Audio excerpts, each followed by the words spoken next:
Thank you very much, everybody. This is very exciting to me as a builder, somebody that builds lots of big, nice projects before I got here.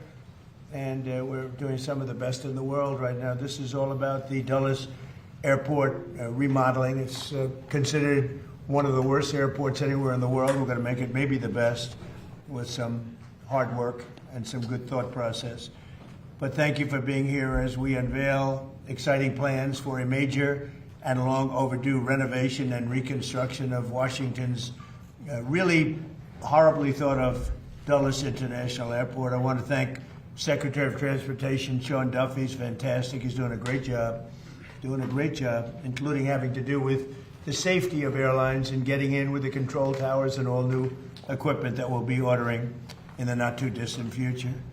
So that we'll go from, again, one of the worst countries in the world for that, and we'll end up being one of the best countries in the world. That's automation, having to do with landings, takeoffs, and safety.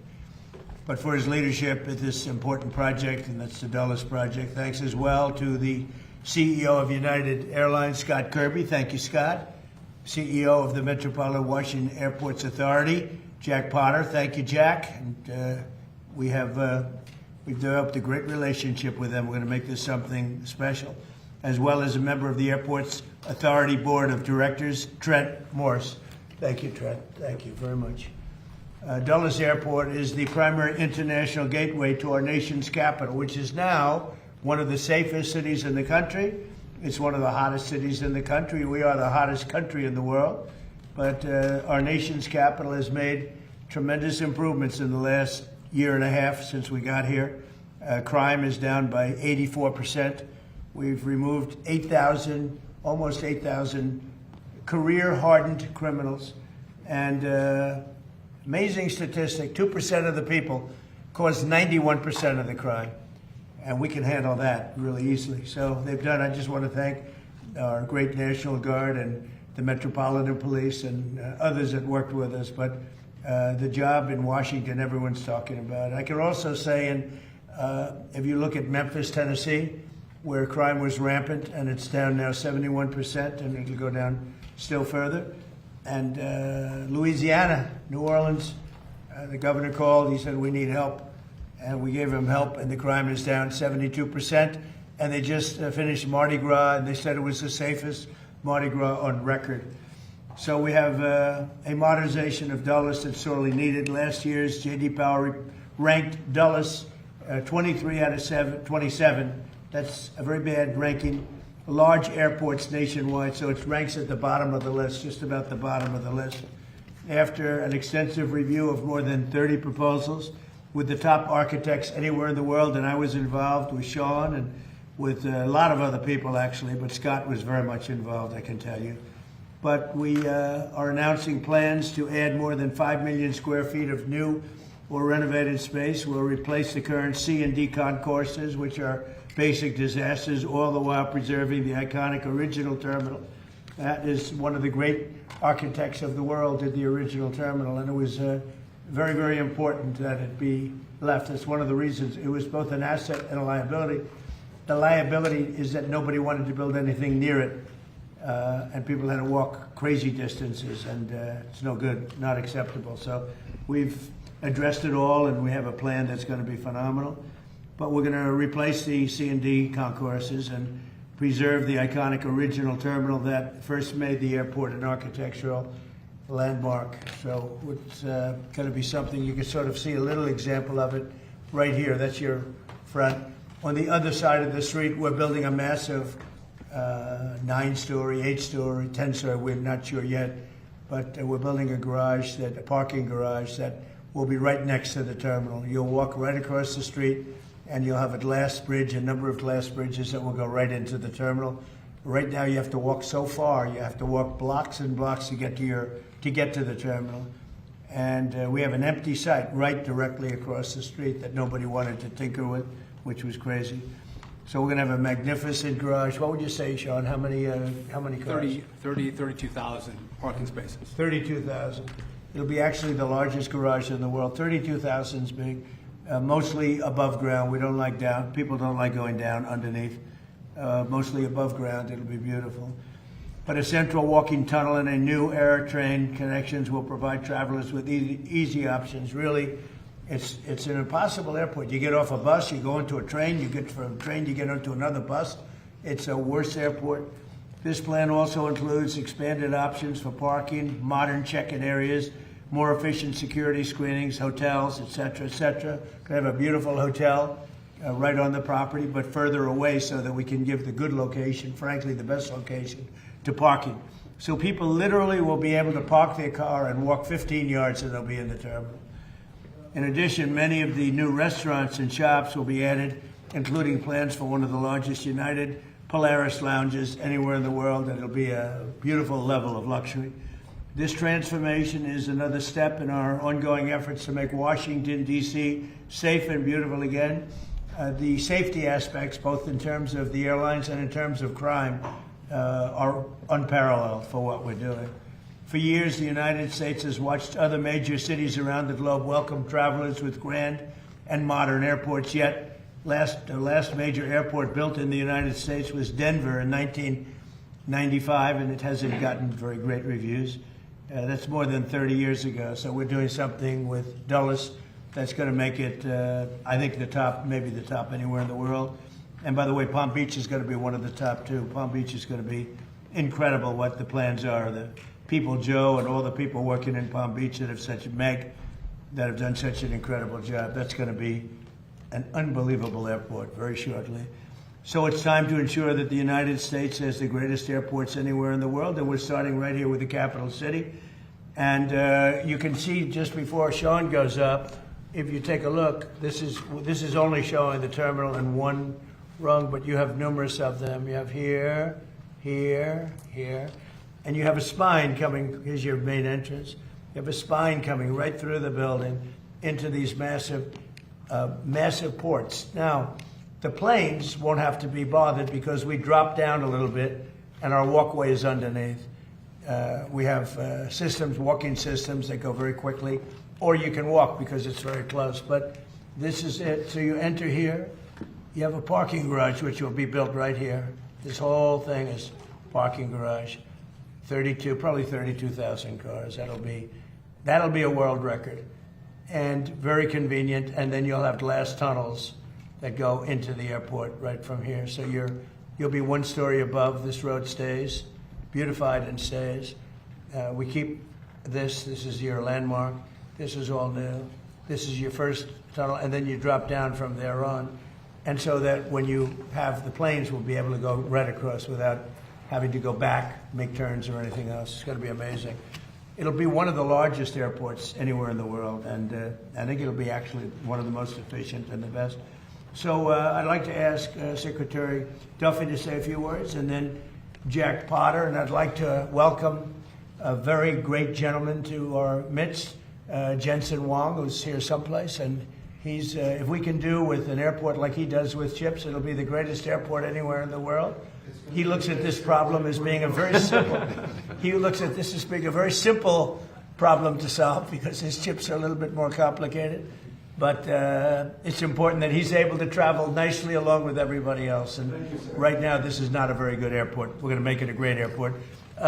Sean, please. Thank you, Mr. President. So, to your point, the President has worked incredibly hard to make D.C. safe and beautiful. I think this is the cherry on the top, Mr. President. This is the gateway to the world from our nation's capital. And any of you who've traveled through Dulles, it is dark, it is dated, a little dank maybe. It's not a great airport. And so we had multiple architects come in and present to the President. And we are blessed that not only does he give us time to really important matters, but he gave his building skill to take the best of all the designs and come up with this concept. So just if I could quickly point out, we keep the Saarinen building, so that's going to be the foyer, a whole new head house. We are going to get rid of the people movers, Mr. President. So if you don't know what these are like elevated buses. It's kind of like, it looks like it's from Star Wars, if you will. And they're slow and people are angry about them. We are going to get rid of those. We are going to have a horseshoe train system throughout the airport. And as you mentioned, right down the spine of the airport is going to be a walkway. So easy access to all of your gates, fast movement. And what I like the president, he was like, listen, we have to have great parking. So when you pull up to the airport, you have easy access to the concourses, to the terminal. And so I think this is one of the best designs, Mr. President, probably because you actually did it, that you'll see in the country as a whole. We've had, this is bipartisan, Mr. President. A lot of people, whether you're Republican or Democrat, you hate the way Dulles operates. So everyone's come together, and we're building for America and building for the future. And it's your vision that made this happen, so thank you for doing this. And it's going to be, I think, it's going to be the premier airport in our country when you're done with it. Well, thus far, what John said about bipartisan really is bipartisan, and I don't know if that's because it's the right thing to do, which it is, but it's also that whether you're a Republican or Democrat, you don't want to go and be subjected to this airport, because this airport is it's a terrible place to be, and it's going to be, I believe it's going to go, it'll be rated, within a few years, it'll be rated the best airport in the country. So it's going to be so efficient. Right now, it's totally inefficient. Between the trams and the Star Wars thing that they call it, the Star Wars, and elevated buses, and nobody knows what's going on. It's a real mess. And as you know, United is subjected to it. It doesn't help United very much. He's been very much involved with what we've done, and other airlines too. And I have to say that we've had over 30 architects and 30 different designs, and we did a little cherry picking, and we spoke to a lot of people about it, and we've come up with a plan that's efficient and really beautiful, and I think it's going to give you one of the most beautiful, keeping the Saarinen. So Saarinen was one of the great architects of the world, and when he built this 30 years ago, I guess, or about that, this was considered one of the eighth wonder of the world. This was considered the greatest terminal anywhere in the country, and it is. It needs some work, it needs some fix up, but it'll be architecturally amazing. The rounded glass and the whole thing, massive sheets of glass. Cost was no object, unfortunately or fortunately, and we're going to be using that. It's going to be fixed. We're using it again as the primary entrance, and almost that's about it, because essentially this is a brand new airport, and yet we're going to be able to work it well enough that it'll work at least as efficiently as it works right now. And in the end, you're going to end up with, I think, maybe the best airport and one of the biggest airports anywhere in the world. And it's going to be a great thing for Washington, D.C. So could I ask Jack to say a few words, please? Yes. Jack? Thank you, Mr. President. Thank you for your inspiration here and challenge. You challenged all of us to step into the issues that you just described. We're very proud of the process that we've gone through. We're very happy that United Airlines, the Airports Authority, and the other airlines have agreed to step up and fund this thing. So this is not requiring federal dollars. This is going to be airport-generated dollars, airline contributions, which is phenomenal. It means that we're off to a fast start here. We're engaging with the Saarinen family to make sure that they stay intimately involved with this. All the aspects that were just described, I think, will make this a world-class airport. And you challenged us to do this. We're building off of growth, though. I have to tell you, our airport was the fastest growing airport in 24 and 25 of any large airport in the country. So we're going to continue to build on the momentum that we have, and we're excited about taking on this challenge, and it will be a challenge to construct this. And our goal is to construct it and make sure that the traveling public there'll be minimal impact to them as they transit through our airport. So again, Mr. President, thank you for your inspiration, and we look forward to you to continue to participate in this in the coming years, because we're going to bring designs to you and other things. So we very much look forward to working with you. Thank you very much. Great job, Tim. Scott, would you like to say something? Well, thank you, Mr. President. Thank you, Mr. Secretary and Jack and everyone. We're really, United, we're really excited to have this project get off the ground. The terminal that's out there today was built 45 years ago and was meant to be temporary.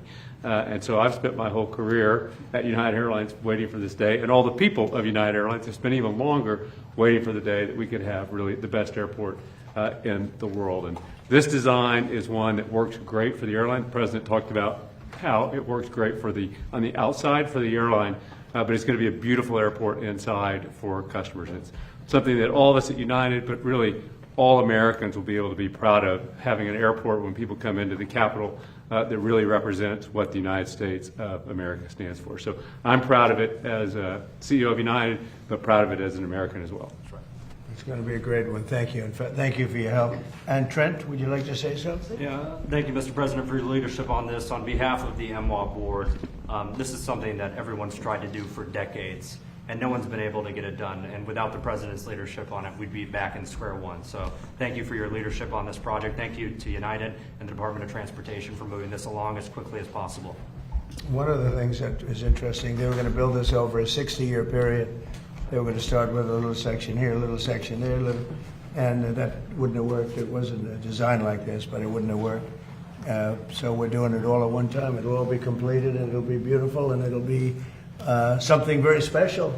Would you like to say something? Thank you, Mr. President. I really want to thank the Airport Authority and United Airlines for your partnership, the board of the Airport Authority. Your partnership is critical to make this happen. I know you had a plan to improve the airport, but as the president said, it was a long-term plan. We thought it was too modest, too slow, too modest. And with 60 years isn't too long. Decades. But with the president's attention and focus on this, it's accelerated, it's expanded, and we're actually going to realize the vision, and a much greater vision now. So it's a very exciting day for Washington, for the whole nation. Well, these people have all been fantastic, and they want to see it get done and get done properly, and it should be done as one airport, not being built in chunks, which would have been, frankly, a catastrophe, I think. So thank you very much. You have any questions? Mr. President, thank you, Mr. President. Very quickly on this issue, did you just say 2 years? It would take 2 years to We finish think this? we can get it started fairly quickly. It's largely financed, and we need some approvals from Congress probably, but generally speaking, it's been very And bipartisan. then on the attack, the drone attack on the LNG tanker off of Egypt, Yeah. what can you tell us about that? And is there any indication it's Iran-related? Does it represent a Well, I'll widening give you a war? report. I've been briefed. It's a little more of the same, but it's going to be straightening out. It's going to be straightening out. In the meantime, we're going to be hitting them very hard because it's our turn to hit them. They know it's coming. They're asking us not to do it, but they tried shooting it last night. So we had 5 rockets shot going 8,500 miles an hour, and all 5 rockets were knocked down to the ground. But they nevertheless took a shot, so it's our turn. And we'll see if we get there with an agreement at some point, but we're going to hit them very hard. Mr. President, first on this, is this expected to affect any incoming or outgoing flights? No, we think we could do it without a lot of disruption, very little. And then It might even be better. On Leader Thune, what's your reaction to him saying that there's no evident path to success on killing the filibuster or passing the State of America Act? Well, that's too bad for him. I mean, that's too bad for him and too bad for the Republican Party. Do you believe that? He's got the votes. He should get it done. He should be able to get it done. Mr. President, thank you. Dr. Fauci invoked the Fifth Amendment more than 100 times today. Yes, Senator sir. Rand Paul said he's going to hold a vote on holding him in contempt of Congress. Do you think Dr. Fauci should face repercussions for this? Well, I watched the whole thing today, but more importantly, I was a part of the whole Fauci. I inherited Fauci. He was here from the 1980s, so I had him for a period of time. And I disagreed with him on a lot. I would have had to close down the whole country if I listened to him. I went the Federalist way, which is basically let the governors decide. And generally speaking, the Republican governors did very well. The Democrat governors did not very well. But Fauci wanted to have nobody wearing masks, if you remember, and then everybody had to wear 5 masks, as many masks as you could get. I mean, he made a lot of mistakes. And he wasn't a big factor for me. He was a very big factor for Biden. And if you remember, even though we were prime time in terms of that whole disaster of COVID, fewer in the Trump administration than in the Biden administration. We ran it well. Operation Warp Speed was talked about as being one of the great success stories anywhere in the world, actually. And we did a good job. But many more people died under Biden than died in the Trump administration from COVID. COVID was a disaster, but Fauci did not help. Do you think that the DOJ should reopen the investigation into the auto pen, specifically pertaining to Fauci? Well, the only thing you can really think about is the auto pen, because the most powerful thing the president has, they say, is the power of pardon. So he was pardoned by Biden. And I respect that. I know how powerful it is. It's a very powerful They say it's literally the most powerful thing a president has. Now, whether or not I sign my things directly, always, almost everything I sign directly. You're witness to many of them. He signed very few. The only thing I know that he signed was Hunter Biden's pardon, but I'm not sure that he signed. He probably didn't sign this one. So I can't tell you what the law is. I've heard that you have to have a lot of proof. You need to have letters. You need to have all sorts of things that the person operating the auto pen has to know exactly what it's all about. He didn't know what it was about because I saw him testify. So maybe there's something on the auto pen. Other than that, the power of pardon is very powerful. One question briefly on the. Thank you. Beth Turner, GB News. We've just heard you talking about another example of American excellence. That's really what this is a project where you're striving to be the best in the world.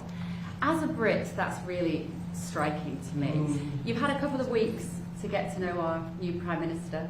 Have you spoken to him much? And do you think he is the man to lead us to excellence? Well, he did say one very good thing. He said he's going to open up North Sea oil. If he does that, you're going to be a wealthy country. If he does it reasonably. I was telling Prime Minister Starmer, open up the North Sea. Open it up. You'll be okay. Open it up. They have two problems. They have a huge immigration problem. People coming from all over the world and just camping out in your country. And we've taken a very tough stand. In fact, for 14 months, nobody has come into our country.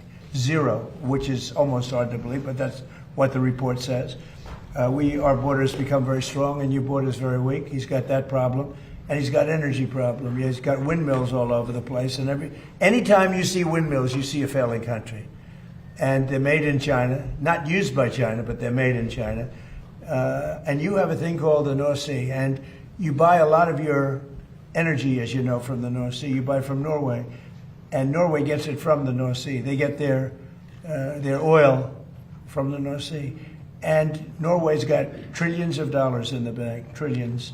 It sells its oil from the North Sea. And Scotland has a better part of the North Sea. And you have 500, 600, 700 years. You have areas of the North Sea that haven't even been explored yet. You have one of the most valuable oil finds anywhere in the world. And if the United Kingdom would use it, they'd be a wealthy country again. And I tell you what, I could not get Starmer to use it. It was incredible. Every oil company that I meet, and these are all big giants, every person that I know in the oil business said, please, could you open up the North Sea? Could you get them to open it? They're dying to do it. And if you open up the North Sea to the oil companies, Scotland, Ireland, the UK as a whole, but it's right in Aberdeen, Scotland. It's right in Aberdeen. And that would be one of the most vibrant. You know, it used to be called the oil capital of Europe. Aberdeen was the capital of Europe. And now it's, they don't drill oil. And nobody can understand why. You have it's among the finest oil, it's the best oil anywhere on the planet. And it's unbelievable plenty. You don't have to pay Norway triple what it costs them to take out. You have your own oil and gas. If you use the North Sea, the UK will be a really rich country. I cannot get the point across. The new gentleman, when I spoke to him, he said he's going to open up the North Sea. Let's see if that's true.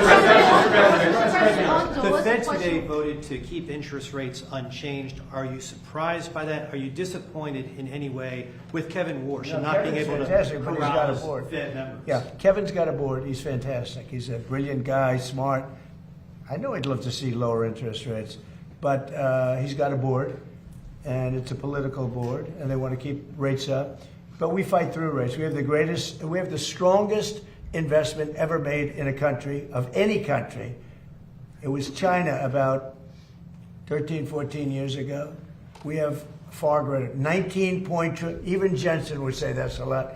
19, and Jensen's spending a tremendous amount of money by hundreds of billions of dollars. He happens to be in the room. He's spending more than United, actually. Yes. But he's spending 10 billion, but Jensen's spending hundreds of billions, right? I don't know. That's not a bad business idea. But no, we have 19.2 trillion. It's the biggest number ever spent in any country by far, and that's over a period of 1 year. As an example, as you know, the Biden administration for 4 years did much less than 1 trillion. We're doing 19.2 trillion in 1 year. So we have things that are happening in our country, the likes of which nobody's ever seen. Plants and factories are moving in. Toyota just announced they're building one of the largest car plants anywhere in the world, and truck plants anywhere in the world. We are building more automobile plants now than at any time in the history of our country. Mr. President, on those in particular, this is just one of several projects that you have underway in the DMV. Why would you say that you're so focused on transforming the Washington region right now? Well, this is an important one. You know, this is travel. So in terms of the importance, I think the Arc is going to be incredible. I think the protected ballroom and military center that we're building at the White House is going to be unbelievable. It's very important. But, you know, this is the airport. This is sort of the lifeblood of a city or a capital, certainly a capital. And this will go from one of the worst, just like Washington. Washington was one of the worst places in this country, and now it's one of the best. You couldn't get into a restaurant because all the restaurants were closing or closed. They were afraid to have it open. Now you can't, if you're a restaurateur, you can't even find space to have a restaurant. The restaurants are booming. So, you know, it's a great thrill. And by the way, if you look, Washington is clean, it's safe, people walk to work. Every day a young man or a young woman comes up and says, "Thank you, sir." I know exactly what he's talking about. They couldn't wait. They were afraid to walk to work. Now they literally walk to the White House. Washington is now a beautiful and clean. We got rid of the graffiti. 78 monuments and different things have been cleaned. They were strewn with graffiti. We had 28 fountains that not one of them worked. For years, for decades, they haven't worked. They're all up in service, and nobody's seen anything like it. We have it clean. We're changing all the grass at all the parks. That's going to be changed very shortly. The parks are, because the grass is very, you know, grass is like human beings. Grass has a life also. And we're changing, we're raking, cleaning, and changing all of the parks. We don't have people, we don't have the tents anymore. We don't have all the barbed wire up. We don't have the wire up. Washington's become a beautiful city. It's become a hot city. But, you know, even more importantly, the United States right now is the hottest country anywhere in the world. Mr. President, just a point of clarity on the airport. No federal funding will be required. What did you mean when you said Congress may need to approve? So it's going to be bonded for $22.5 billion. United is going to partake in part of the payment, but the airlines who participate in the project are going to pay for it. If I can just make one point of clarification. Yeah, please. We have some permitting we have to do, but we think in the spring, this is both Concourse A. We think we can start construction in the spring of next year. So we're trying to move at the speed of President Trump. It's never fast enough, but we're going as quickly as possible so we can give a deliverable to the American people. And the other thing Sean's doing, which I think is so important, maybe more important, I don't know if it can be more important than this, but he's working on air traffic control. We have an obsolete system. It's 50 years old. You saw the helicopter crash a year ago into a plane. That was a disaster. And things like that would never happen. Bells would have gone off in 4 or 5 minutes before it happened. You would have heard the bells and whistles would have gone off. And a thing like that couldn't have happened if you had proper air control. So what's happened is we're working very hard on getting the finest in the country now, in the world.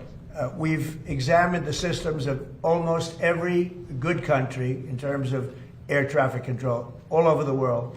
And we have the best people working on it in the world. And it'll make, I mean, so often you'll see somebody even bunking into each other at an airport. But where planes come too close, where planes, in the case of the helicopter the helicopter hits the plane, we are working on air traffic control to redo the entire system, including the new towers, because the towers are obsolete. You know, you don't think of it. You see a tower, and it looks fine. You go into those towers, they're literally falling down. So we're talking about new towers and all new air traffic control, which will give us the safest anywhere in the world. Mr. President, Why do you think Dr. Fauci invoked the Fifth Amendment so many times today when he has the pardon? And what was stopping him from just giving an honest testimony this morning? Well, look, I've never been a big fan of Fauci. Why he did that was very simple. His lawyer told him to. You know, I don't know if he would have been better off not doing it. There were a lot of questions that I guess he could have answered, and some maybe he didn't feel comfortable in answering, but his lawyer told him to do that. Mr. President, on Iran. Prime Minister Andy Burnham hasn't mentioned publicly migration at all since he's gone into number 10. Well- Did you discuss it with him? I did, briefly. He's going to have to mention it because it's killing your country. Mr. President. Killing you. He won't talk to GB News. He's killing your country. He won't talk to And not him. I mean, we'll have to see. I know Starmer did very little about it. And they're coming from all over the world. They're coming from Africa. They're coming from South America. They're coming from different parts of Asia. And they're invading Europe. I mean, they're invading Europe. It's an invasion. And the UK is a prime suspect. Mr. President, on Todd Blanche, Senator John Cornyn of Texas has been hesitant to back the confirmation. It seems to be some sort of deal that he's talking about. What is your reaction to his hesitancy? Well, all I can say is Todd Blanche is outstanding. And I thought it was pretty routine because he's so good. You just wouldn't find a better person. So I don't know, maybe John Cornyn's upset with me because I didn't endorse him. I don't know what it is, but I haven't heard that there's a problem. I heard he's going through quite nicely. And do you think Senate Majority Leader John Thune, after the comments you heard regarding Save America and some other stuff, do you think he's still the man for the job? Well, we're going to find out, and I'll let you know. Mr. President, it was a beautiful service yesterday for Senator Right. Graham, beautiful eulogy that you delivered. As far as Senator Darlene Graham is concerned, based upon your conversations, is she going to focus primarily on foreign affairs like her brother, or will she focus more on domestic issues? I think domestic, really. I've spoken to her a lot, and she's much more focused on domestic, including costs and pricing. And I think she'll be outstanding. Mr. President, Jay Clayton, he was just confirmed by the Senate. Yeah, he's great. Would you like to see him continue with Bill Pulte's work at exposing election Oh yeah, interference sure. in I'm sure he will. 2020? Bill did a great job, and Jay has just been confirmed. And he's outstanding. He was the head of Sullivan & Cromwell for many years, and he's very outstanding. And I think he's going to do a fantastic job. And Bill was great. Yeah, please. Mr. President, in light of advanced ChatGPT AI models escaping their lab and conducting cyber attacks, are you considering stronger controls on AI, and would you consider negotiating? Well, we're looking at AI. We're looking at controls. We're also making sure that we lead. So we're leading China in AI by a lot. China has virtually no controls. It's freewheeling a little bit. So we have to be careful in both ways. We don't want to restrict them where all of a sudden we come in second to China. Whoever wins with AI is going to win. That's how big it is. So it's bigger than the internet ever was. It's bigger than anything ever was. So I don't want to restrict. I know many of these people. I don't want to restrict them from doing great work. Yeah, please.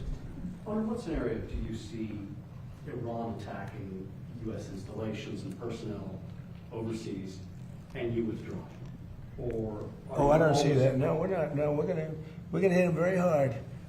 I mean, I can actually say that because there's very little they can do about it.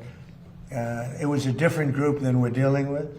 They've already apologized, but we got to smack them a little bit.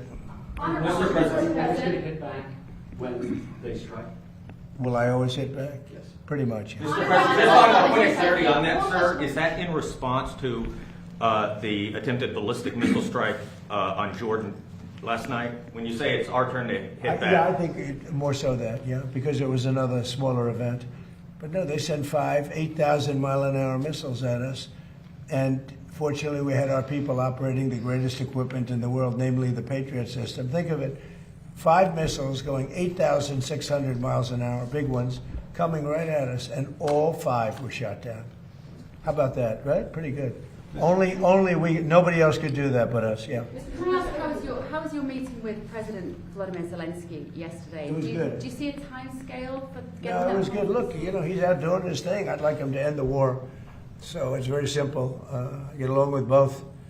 I get along with President Putin. I get along with President Zelensky. And like I told him, I want to end the war, get the war ended. Thousands of people, 25,000 people died last month. That's standard. And it's not acceptable. So I said, just end the war. Mr. President, on the war, do you want the House to come back before August 31st to act on the Russia and Iran sanctions bill after it Well, goes if to it's Senate? necessary. I mean, it shouldn't be necessary, to be honest. But if it's necessary, I'd like to. Are you talking about the Lindsey Graham? Yeah. So I'd like them to add Iran as tariffs, not just as sanctions. I think it's important. That's what Lindsey wanted, because I heard that they have tariffs on Russia, but not on those 5 countries having to do with Iran.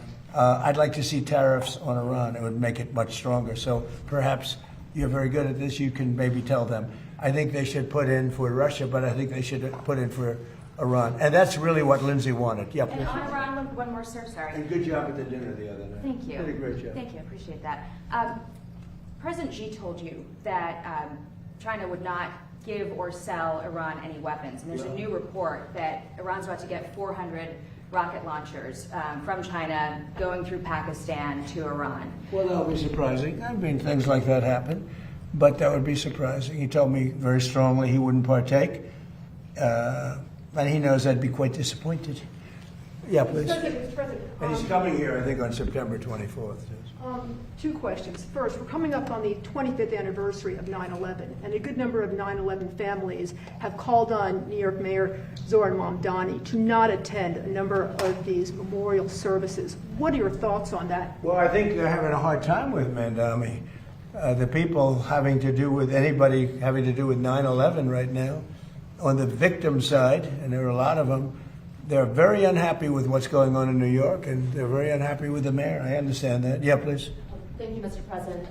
Senate Republicans are underway negotiating the budget. Would you sign a CR without the Save America Act protection? Is that something you want to see? I'll have to look at it, but they should get to Save America. How simple can it be? Voter identification, proof of citizenship. I mean, now you have to understand the Democrats, not one Democrat will sign because they want to cheat. There's no way they can get elected if they don't, if that happens. But we should have unanimous Republican support. And if we don't, people should look at those Republicans. But think of it. Who would not sign voter identification with photo? And who would not sign proof of citizenship? Only people that want to cheat. Thank you very much, everybody. Thank you. Thank you. Thank you, everybody. If you like this video, then like, share, and subscribe to ET Now World.